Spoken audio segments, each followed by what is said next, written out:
Welcome to Perseverance Overrated. If you are a business school aspirant and wondering about how to finance your MBA, then this episode is for you.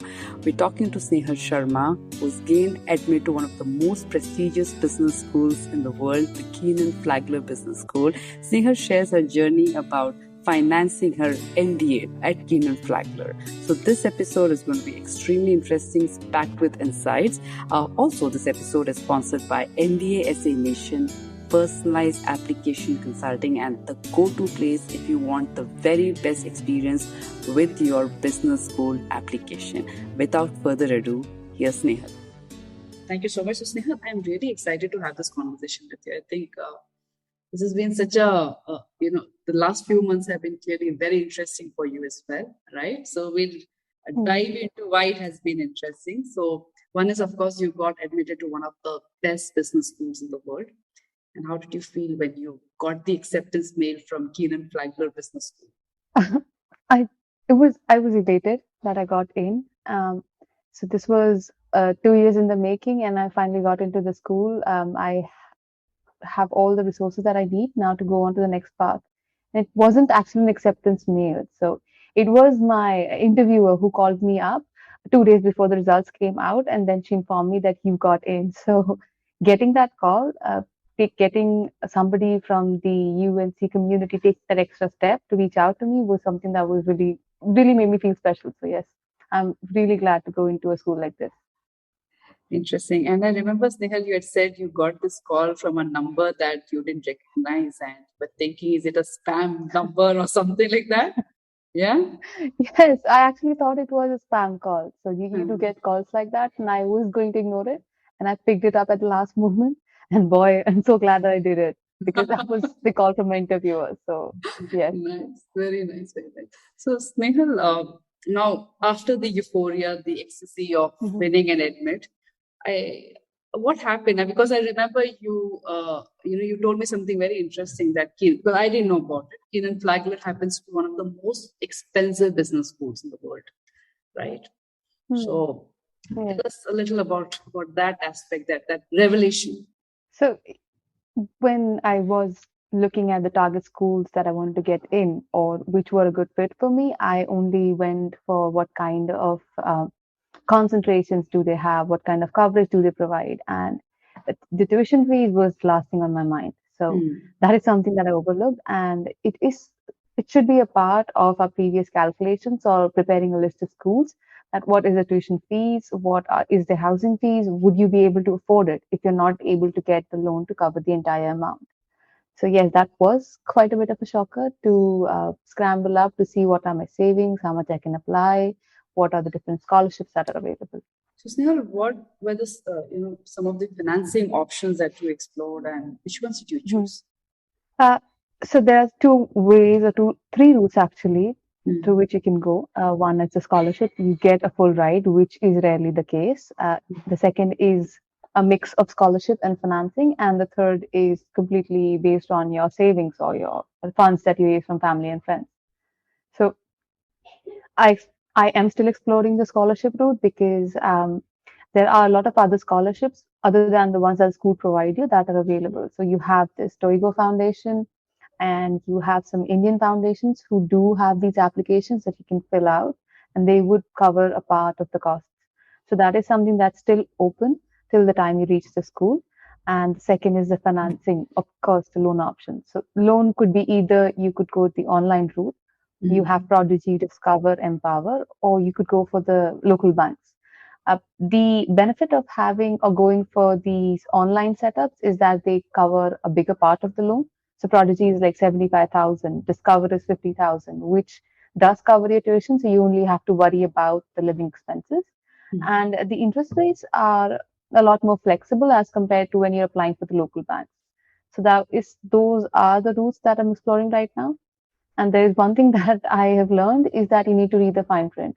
When you are looking at the financing options while doing your application, it's all really good. You have everything on paper, you have these points, you don't need to do anything else, and you can easily get a loan, whereas that is not the case. So looking at the fine print, looking at the costs attached to every single financing option is something that is really important, and you should do that. when you are considering your target schools. So, but tell me something. You said one thing that was very interesting about the fact that the loans that are offered by the likes of Prodigy Finance, Empower, and all are far more flexible than what our traditional banks offer, right? Can you maybe just give it an example if you can explain how that works in your? I mean, how did it work in your case? Yeah. Yeah, for sure. So normal local Indian banks, they don't cover the entire cost of the loan. So if you want to go for a loan where you don't have any collateral, you don't have somebody to provide the collateral for you, the interest rates are quite high and the loan amount is quite small. Whereas if I go for an Empower Prodigy loan, they solely base the loan requirements on what is my profile, what kinds of savings do I have, and if I do get a scholarship or if I get in one of those premier institutions, they do have leeways for that. So one is that it is solely based on your profile. You don't have to rely on anybody else to get that loan. And the second part is the interest payments. So the interest rates are pretty compatible and flexible. So when you are doing your installment payments, they would be a little bit lighter on your purse as opposed to the normal banks, normal local banks. So those were two of the options that I did consider when applying for the online loans. Just a quick, I was just trying to understand how much is the difference? I mean, what's the interest rate normally charged by the local banks and the ones that are charged by Prodigy Finance?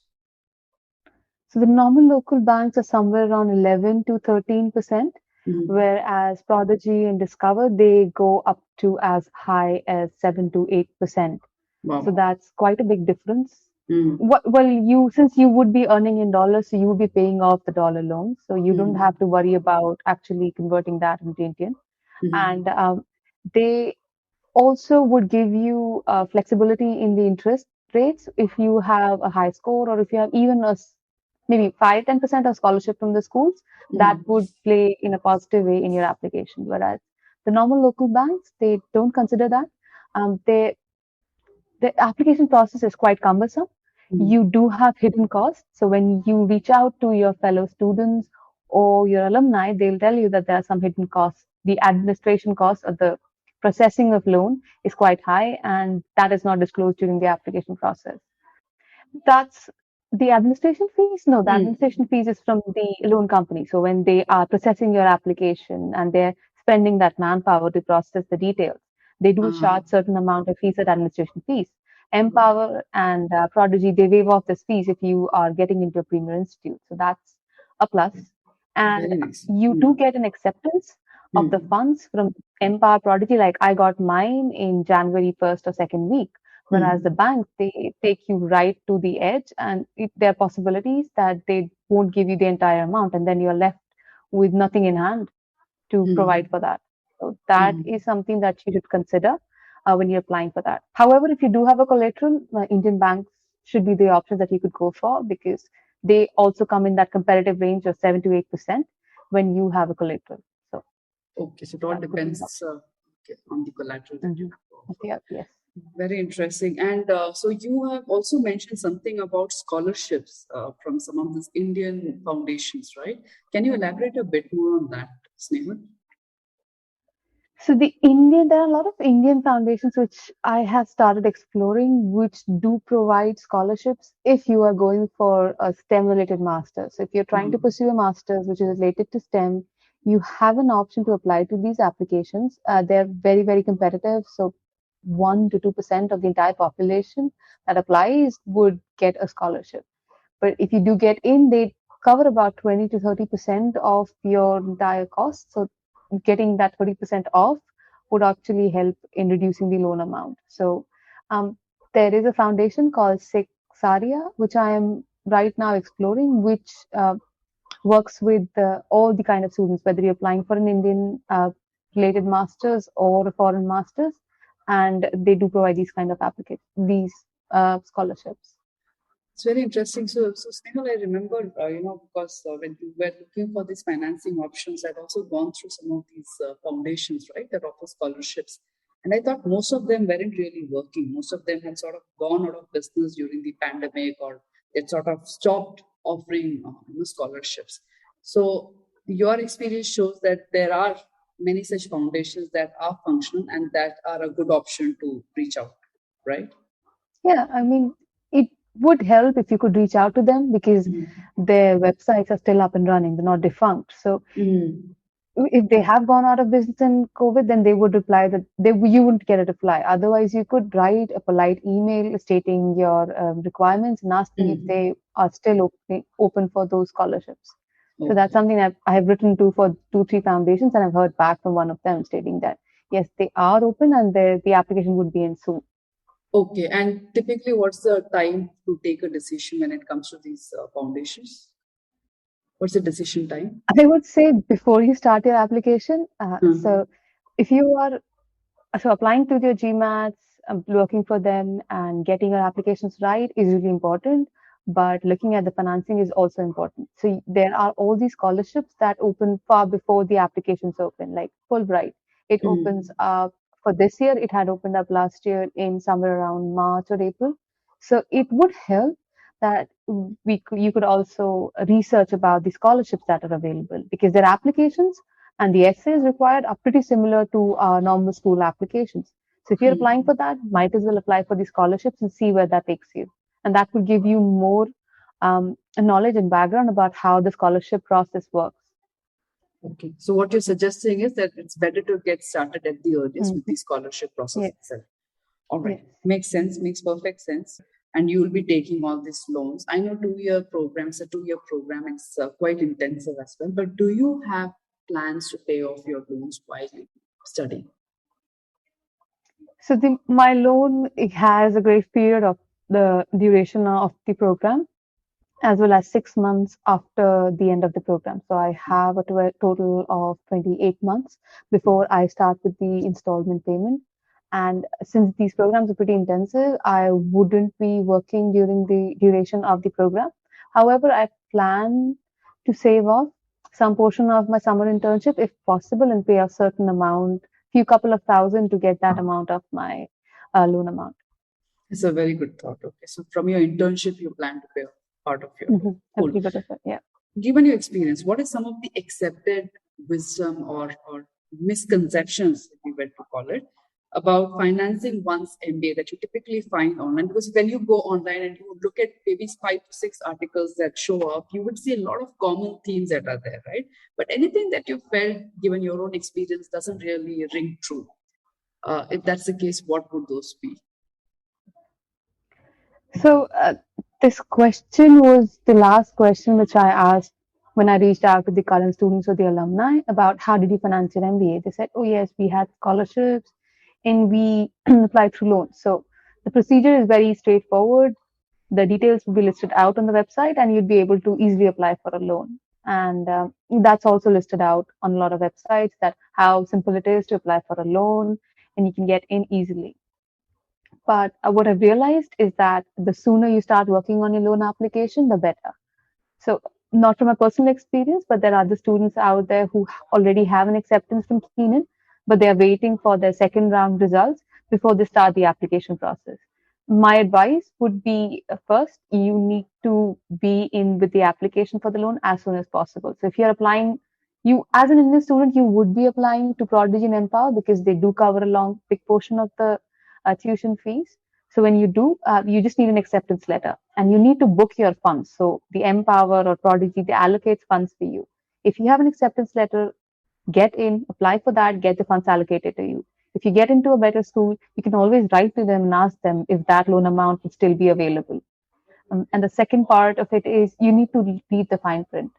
So even though Prodigy and Empower, they do offer you competitive rates, but their method of calculation is very different, like as opposed to a normal calculation. So you need to do the calculation. You need to read about any hidden fees or any administrative fees or forex charges which may be applicable to you before you do a cost analysis of which loan would be the best to go for.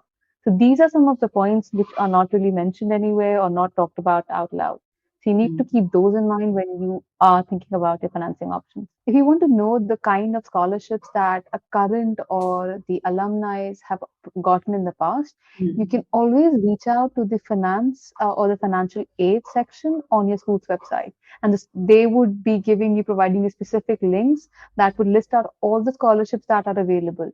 So since you have the target schools in mind, you can always reach out to them and get those links and start researching, because those scholarships are numerous and it takes time to go through every website's perspective, scope, and see if you're a right cultural fit to apply for that scholarship. So in Kenan Flagler's case, did you again reach out to the financial aid and they gave you the links and everything? Is that how it happened? Yes, yes, Okay. that's how I got through 2 or 3 And it of was the useful. scholarships. Those were Yes, it okay. was So quite that's useful. okay. Excellent. So some of the takeaways that I have, and I think the picture is becoming clearer for me as well, is that when you're applying for scholarships, you should start early. But for the likes of Empower, Prodigy, and the local banks, obviously you need to have an admit in hand, because the scholarships or not the scholarship, the financing would typically be lent out only basis your admit, right? Okay, that's a very it's a good insight there. Because when we're thinking of doing an MBA, we spend a lot of time preparing for the GMAT, a lot of time on writing our essays and getting ready for the interview, but we don't really give a lot of thought to financing our MBA, right? So how much time should we typically allot for financing, for thinking about financing our MBA as well? So 1 month before the application window opens, I wouldn't touch that. That's really holy. You have to work on your application. But maybe 2 months before the application, you need to start thinking about what kind of options do you have in terms of financing through loans or through scholarships. And if you're an early doer, then I think you should start at the beginning of the year. Usually the applications open in July and August. You still have 6 or 7 months to prepare for it. So January would be an ideal time if you want to look for scholarships, because a lot of scholarship applications open in March and April, and that would be the best time to apply for it. And if you are planning to go for a loan option, knowing your chances, then loan options, you can actually write to Empire and Prodigy. You can explore the options because they do entertain queries from students who have yet to receive an acceptance letter. You can show your financial standing, your savings, and if you have any funds from your friends and family, to see what is the tentative amount that would be available to you if you were to apply for a loan. So these are some of the things I would suggest that you would do, and preferably around January, February, if not later by June or July. Keep the financing clearly as one of the focus areas. Excellent. Now, Snehal, if you could go back and relive this experience, right, this entire experience of financing. I know you have again touched this in parts, but is there anything you would do differently, and what would that be? I'll stop putting that much pressure on myself. Sometimes in that application process, you can get lost and you start thinking about what if you don't get in, what will you do then? So you need to take a step back, take a deep breath, and recalibrate yourself. You are here because you've done a lot of things in life, and that's something that you've always emphasized on Deepthi, that just chill, take a deep breath, come back again, and work upon it. So I think if you do that, then reducing that amount of enormous pressure that you have on yourself, that would really help in the application process when you de-stress. Speaking some sense there, but thank you, Snehal. And yeah, so it's one step at a time. I think sometimes we all forget that when we're facing pressure. I mean, that happens to me. It's so easy to give advice. Very difficult to act on that yourself. But thank you, Snehal, for reminding me. Now, Snehal, coming to MBA Dish, because I mean, really one of my favorite clients. I really loved working with you. How was your experience working with MBA? Well, it was great working with you because so you don't want so that's what you were to me, my partner in that journey to get an admit. So you want your partner to be someone who can intricately understand what are your aspirations and your goals, and who can push you to do further research. You don't want somebody who would just come in, take a look at your resume, take a look at your essays, and just say, yeah, we think you should go for this road because that's something that's really nice and look good for your application. You want somebody who would push you to research, to understand more about yourself, and then write it out on a piece of paper. And that's what Essay Nation helped me, because I had everything that I had done on a resume, but I was still not able to present the best picture of myself. And if you want to get that best picture, you need to have a partner who trusts in you more than you do in yourself. And that's what Essay Nation did for me. What do you consider the biggest benefits of MBA Nation? So when we start with our application, we always send in the resume and our scores and our qualifications before deciding upon the best person who'd work with you on your application. But you took out the time to have a chat with me one on one to see who I am as a person. And that's something that is unique to SC Nation because they will get to know you as a person and not just somebody who's there on a piece of paper, who has this much marks and who has the capability to get into these many schools. So if you have somebody who wants to know you on a personal basis and work with you would get far better results as opposed to somebody who's just doing it for the sake of doing it. So overall, you need to have a story that connects everything. You can't have disjointed parts. And I was able to work on my application and use the stories that I have presented in my essays and connect that to relevant activities on my resume. So, Nation would help you have a complete life cycle, I would say. So, starting from how you started off, from your education to the essays to the resumes, the entire life cycle would be covered with them, and you wouldn't have to worry about thinking or writing about anything on the application because everything has been thought out, has been researched, and has been debated before that has been decided. Now you're going to start your academic year at Kenan Flagler in July this year, right? So how are you planning to spend your time? Rather, how are you spending your time now? Yeah. Well, I'm working on boosting up my resume because as an international student, my opportunities would be a lot lesser as compared to the locals. So I need to, if I have the time, I am working on building up on my resume. There are many courses. There are pre-MBA programs in which you can enroll into, which provide these complimentary courses, which would always help boost up your resume. And the second thing that I'm doing examples, sorry, Snehal, that sounds interesting, but what are these booster courses that you're talking about? So I want to get into product management, and there are a lot of product management courses that are available on EDX and Coursera because when you apply to these schools, they look for certain terminologies, certain lingos, or certain courses that you have already mastered. So that's why having that on the resume would always be helpful. The pre-MBA programs so I'm leaning both towards PM and consulting. PM would be my first choice, consulting would be my second. As an international student, you need to have at least two choices of the careers that you want to get into. So consulting there are these pre-MBA programs like Bain, McKinsey, where you can apply to them. They'll screen out your application based on their preset parameters. And once you get in, it would be like an internship, a paid internship for about a month or two, where you would get to work with these leaders, work on certain projects, and get to know what it is like to be part of the consulting team of these top MBB companies. So those are the two things I'm looking towards. All right, so interesting. So you have started taking some of these pre-MBA courses related to your career goals post-MBA. What are the other things that you are doing? Relaxing. Relaxing, okay. So that's important. It is going to be a very, very challenging 2 semesters, and it's really important that you take the time off to relax. So I would advise against putting in your papers early because there are students who are doing that. So you want to utilize these last months getting as much exposure in your current work as you can. I can understand if you're trying to pivot into something else, the interest to perform at your work really declines. However, I would advise against going for an early resignation because you have that long period. You think you're going to spend it on your pre-MBA programs or doing something, but you won't be doing anything. So it wouldn't be a good thing on your resume to have that longer gap. So try to put off your resignation as close to the departure date as possible, but still at the same time, try to take some time off, try to enjoy your life because the next 2 years are going to be really hectic. So you need that time off with your family and friends, of course. Tend to rush into putting down our papers and relaxing while we still have time. So that's a good perspective on not taking a too long a break from your career.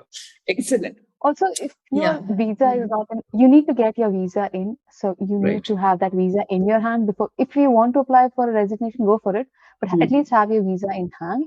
Then only you should go for a resignation. Otherwise, if it doesn't work out, it would be a really awkward situation at work. You're serving a notice period and you don't have anything else on hand because your visa didn't come in. Excellent. And how soon should you apply for a visa when going to the US? So your visa appointment should be 3 months before your start date. and mine is 27th of July. So I cannot work on my visa application before the beginning of 3 months from July. And hence, I really don't think I can do anything. But once that window jumps in, you need to book in your visa appointments as soon as possible, because during these COVID times, the appointments are really hard to come by, and sometimes the processing takes a lot longer. So you would be scrambling to book your air tickets, to get everything in place if you get your visa in late. So it's better you get in your visa first, and then actually you can plan out the trip. So you have the group of students who are going to. I have these group of students who are going to Kenan, who live in the same city I do. So if I get my visa in early, I can actually plan with them and see if we could go together, as opposed to doing that last minute booking and you don't have anybody else to accompany you. So yeah, that's something that you do. Thank you so much, ma'am. Thank you so much, Vidya. I'll talk to you soon, and you have a nice evening. Thank you so much for tuning into this episode. Now, if you have any questions or if you'd like to check out the resources that Snehal has mentioned during her conversation, you could check those in the show notes. We've included those. And if you want to check out MBA SA Nation's website, you could also find the link in the show notes. Thank you so much once again, and have a great day. We'll be back soon with yet another exciting episode.